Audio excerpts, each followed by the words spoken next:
I rarely have leftovers 2 days in a row. What I do is I freeze it and come back in a month or two, and I make another recipe with it. About 2 months ago, I made some braised beef short ribs and some mashed potatoes, froze them both, put them in the refrigerator, and let them thaw naturally over 2 or 3 days, not put them in my sink where they're going to be contaminated. So today we're going to make beef pie.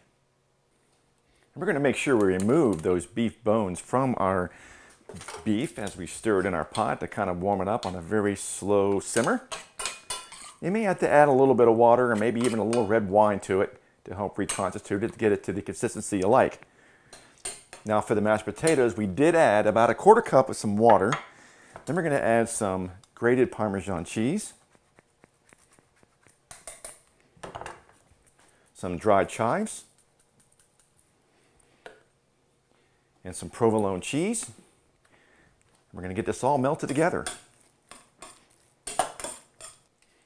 We're going to serve these individual beef pies in these individual little pie pans. I got this from my local grocery store, which was a little mini peach pie for, single. Or you can use these ceramic ones. I like these because they're much more sturdier and you get a nice more brown on the crust. For ease and convenience, we're going to be making these pre-made pie crust. Any brand will do.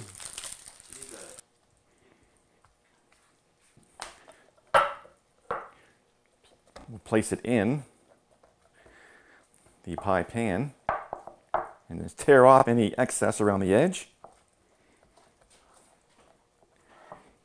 And we can use the rest for the second pie.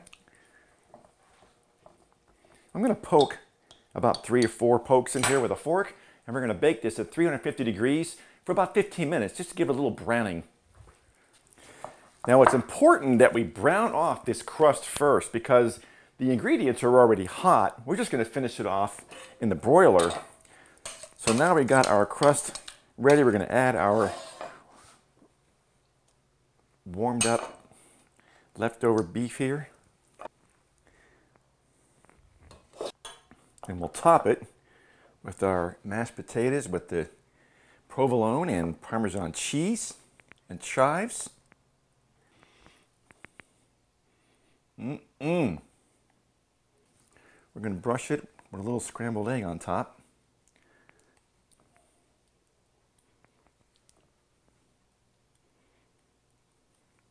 And we'll finish with just a little more Parmesan cheese. Not too much.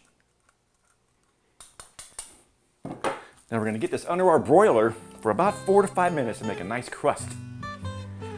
Oh man, would you look at that.